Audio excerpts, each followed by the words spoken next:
Hi, I'm Jennifer Isabella, And I'm Srividya Sridharan. your co-host for Forrester's podcast, What It Means, where we explore the latest market dynamics impacting executives and their customers.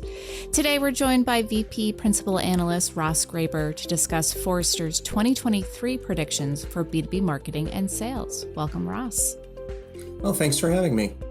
So, over the last couple years, maybe 2.5 years, we've seen a ton of organizations experimenting, quickly pivoting to address the pandemic, right? But in our 2023 predictions for B2B marketing and sales, we're saying companies will be doubling down on predictable growth strategies. What's driving that prediction, and what are these strategies that you're referring to? All right. So let's start with what's going on in the market overall. And I think the elephant in the room here is really the economic environment. We have to acknowledge that B2B organizations are experiencing continued fears of inflation. There's weakness in the stock market. There's tightness in the labor market. Supply chains have been upended. So businesses are seeing all of this as a concern. And amid this type of uncertainty, what do we try and do as business leaders? We look for things that are predictable.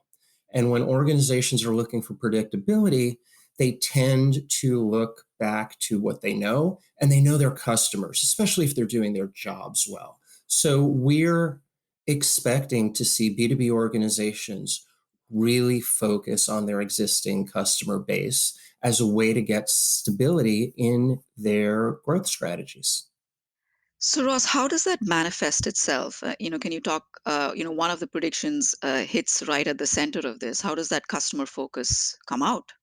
So, what we're expecting is for B2B leaders in marketing and sales to really double and triple down on their customer base. And one of the things that we're expecting is organizations are going to be really focused on concepts of customer health. Now, if I'm going to be focused on customer health, I've got to do a better job at understanding what that is. And there's no way to understand that unless I measure it. And that may sound really fundamental, but one of the things that surprised us over the years, especially from the marketing leadership standpoint, is that organizations have not been nearly as focused on measuring customer health as they should have. We studied this and seen that only 10% of CMO dashboards have been featuring a customer health metric. So if I'm leading a business and I'm saying, you know what, our strategy for growing is to focus on our customers, that means we've got to do a better job paying attention to how healthy our customers are. And that's why we're predicting CMOs are going to triple the amount of focus they place into customer health. And they'll do that by increasing the frequency at which it appears on their leadership dashboards, because that gives them the cue that this is something they want to actively manage. Is there a little bit of nuance here, though, Ross? Like, it's not just all customers, right? It's your best customers or your most ideal customer, right? Not all customers are created equal. There absolutely needs to be some nuance to it. And now, one of the things that we're expecting is that organizations are going to place more of their energy against understanding their ideal customer profiles, their ICPs. And it's one thing to understand what that profile is. It's another thing, and in my view, even a more important thing to start saying, hey, now we're going to put more of our resources toward supporting those customers who we believe are ideal, because either they're the best fit for our product or solution, we have the best ability to support them, they're the most likely to renew. So if organizations are putting themselves in a position where they're investing more of their time and resources into those customers, they're going to position themselves to succeed. Now, there's an important part of this that I want to make sure isn't overlooked. When I decide who my best customers are and I give them more resources, there is an implicit flip side to that equation, which means there are going to be some organizations that businesses are currently seeing as their customers who may be getting a little bit less support than perhaps they had in the past, because we always have to make resource choices. In the long run, that's probably going to be a better strategy for these organizations because they're placing their bets against the customers they have the greatest chance of winning with. So sounds like what the year ahead, is some tough choices to make when it comes to, the customer base for B2B marketing and sales leaders. Absolutely. This is always a tough choice because we're making decisions about where resources get applied. Although I think we've all seen ourselves in situations where we are plowing money, resources, support into customers who are never going to be well served by the types of offerings that we're providing. And I think for B2B organizations to succeed, they've got to be really introspective in terms of the places where they're most likely to deliver hugely satisfying experiences. So I imagine one important lever in this conversation is technology. We know the marketing and sales technologies here, the rev tech stack, as we would call it, are going to play a key role in engaging with those best customers. Can you tell us a little bit about how B2B marketing and sales leaders will think about technology in the upcoming year? So for 2023, we're going to see a big focus by sales and marketing leaders on reducing the number of point solutions that they're relying on in their revenue technology stack. We've seen huge growth in this area over the last few years, but one of the things that organizations are starting to realize is there's a tremendous amount of overlap in these technical capabilities between solutions. And that overlap is sometimes undermining the experience of buyers and customers.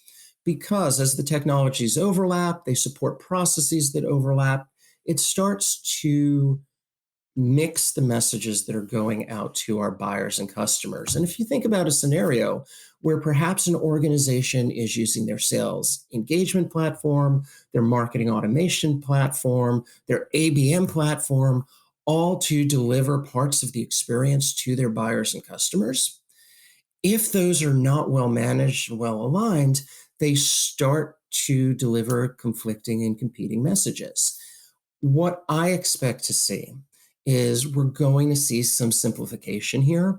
We're going to see organizations not only save some costs by reducing the number of point solutions in their stack, but they're going to focus on streamlining that experience that gets delivered to their buyers and their customers. So, Ross, do you think this simplification in the revenue stack, the marketing and sales stack, would have happened anyway? Or is the conditions that you laid out upfront in terms of the pressures that they're facing, is that accelerating this? So I think there's always been a reckoning on the horizon, but amid economic uncertainty, I think it's pushing it a little bit closer to the forefront. It's making organizations arrive at some tougher choices faster around which technologies really need to be core to their processes and which ones they can do without and rely on other solutions within their stack to make sure that really strong interaction, really strong delivery is happening with their customers. So, Ross, what you're saying about our technology prediction here is they're going to shed some of these point solutions. What does this mean for the vendors? Yeah, so one of the things that we're expecting is it's really these small providers of point solutions who are going to have the most risk in this environment because as organizations are finding that some of the larger platforms that they're using are accounting for, let's say, 80, 90% of the capabilities that the organizations require, it's going to be those smaller point solutions which are most on the chopping block. However, I don't believe that those smaller providers are helpless, because if we're looking at this environment where there's a lot of sameness and capabilities, it's really those vendors who have managed to build the strongest relationships with their customers over time and really demonstrated proficiency and understanding at the core processes that their clients are using to run their business. They're going to have an advantage because, like I mentioned earlier, predictability is a really big thing when economic environments are tough. And as B2B buyers can see that some of their vendors are just highly predictable in terms of the types of experiences and the types of service they're delivering to them as technology buyers, they're going to be more likely to stick with those. Now, there's another angle that we can consider as well, because as the providers of some of these point solutions may be recognizing that they are not capable of supporting an end-to-end process on their own, there are going to be some huge partnership capabilities to go and work with other providers, perhaps in OEM style setups or scenarios where they can still get their products, technology solution in front of a customer base who is going to find them truly useful, but to do it in such a way that is much better tied in and tuned in with the full suites or the full range of solutions that their customers are demanding of them. So, Ross, you have a prediction around organizations, B2B sales and marketing. What's a change that you're predicting will come in 2023? Yeah, one of the more controversial predictions that we are bringing forward this year is that we believe the number of demand marketing teams reporting to sales, that's going to reach 20%.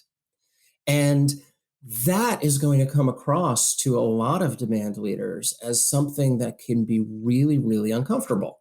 Now, let's talk about why that is, what's going on, and really what that means.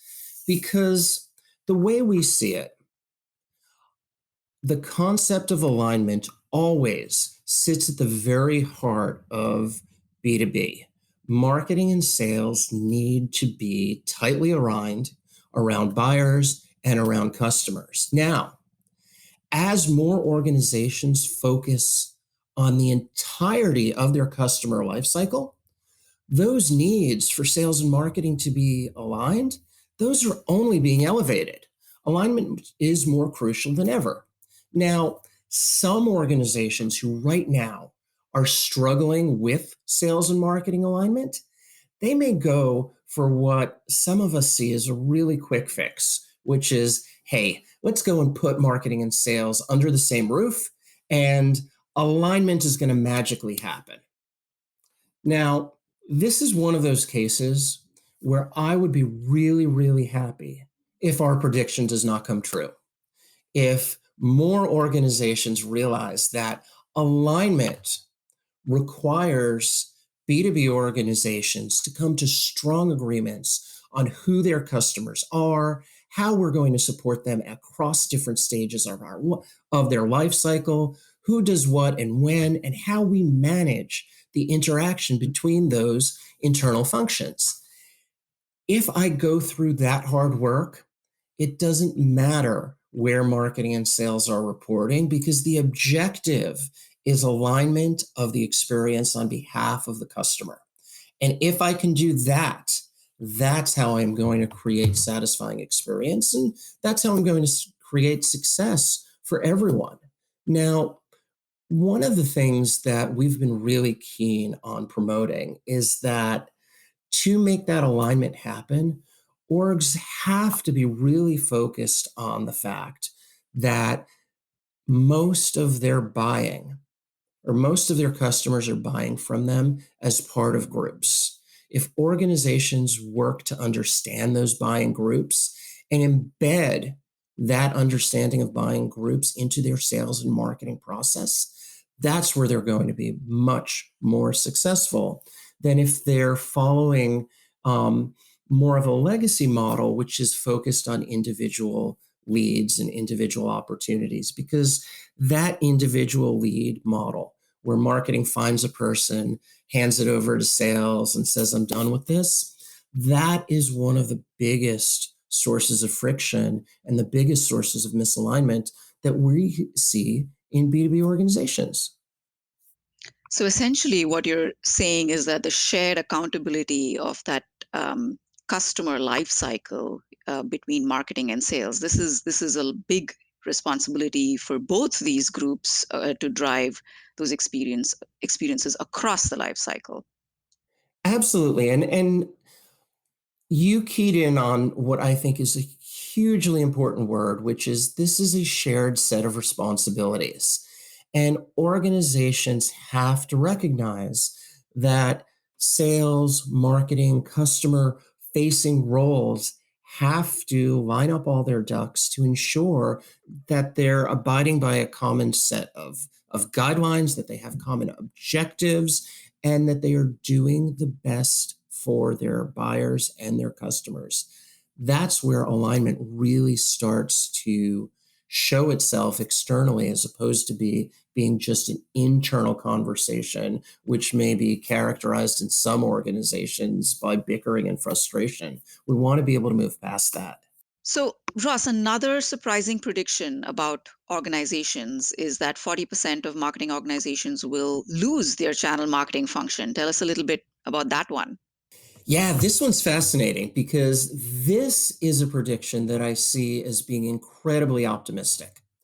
So, current state, channel marketing organizations tend to be focused on transactional partners, partners who are responsible for bringing in business. Now, as the partner ecosystems of B2B organizations expand beyond those traditional types of partnerships, where we start looking at non transactional partners, we talk about development partners, service and support partners, the role of what had been channel marketing is going to significantly transform into something that we're referring to as partner ecosystem marketing.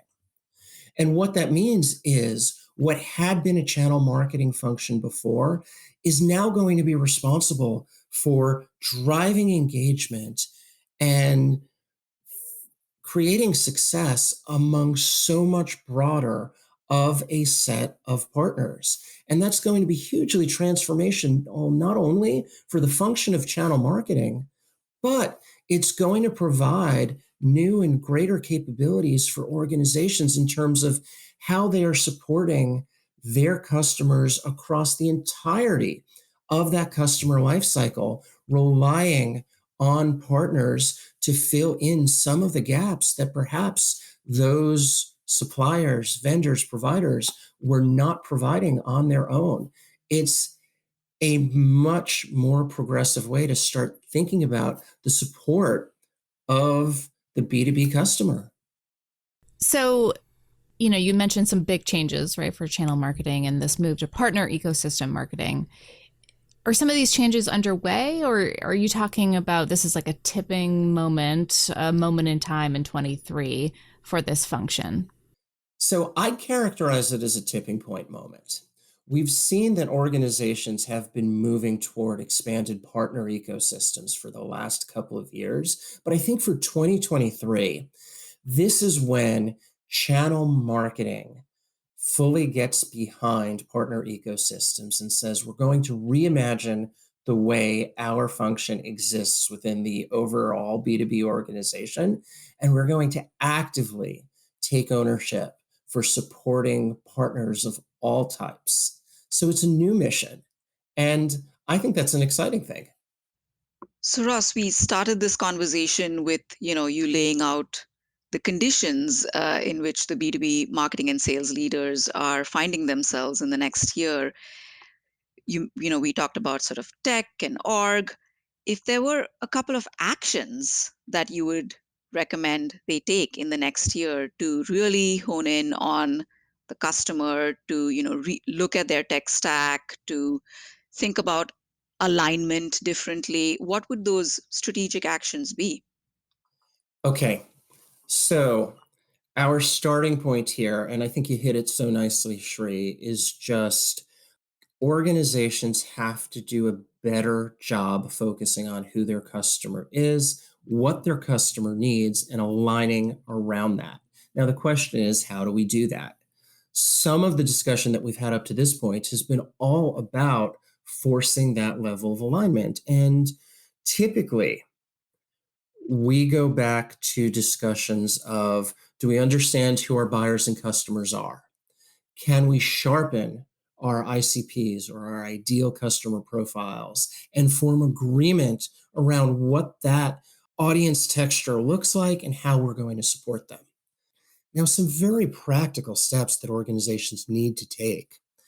They need to flesh out who their buying groups are and the individuals within the organization who are going to be getting value out of their solutions. Part of getting this right also requires that organizations come to agreement about the different opportunity types that they're pursuing, whether they're acquisition opportunity types, retention opportunity types, cross-sell or upsell opportunity types, and in what degree. Because with that level of agreement in place, then organizations can jointly determine what type of resources are going to be applied to each of those scenarios. And that's one of the things that is really going to help organizations come up with plans that are aligned for how they're going to grow. Now, I'd said earlier, so much of the focus we expect to see for 2023 is going to be about emphasizing retention and upsell as part of the growth strategies B2B organizations pursue for 2023. But it's so critical that all the arms of the B2B organizations understand that strategy, understand the degree to which it's taking hold, and how each of those functions is going to play a role in making sure that they succeed. No small task, but exciting times in 2023, it sounds like. Definitely exciting times. Well, thanks so much for joining us today, Ross. Oh, thank you for having me. This was my pleasure. If you like what you heard today, subscribe to Forrester's What It Means podcast on Apple Podcasts, Google Podcasts, or your favorite podcast player. To continue the conversation, follow Forrester on Twitter, Instagram, and LinkedIn, or drop us a note at podcast@forrester.com. Thanks for listening.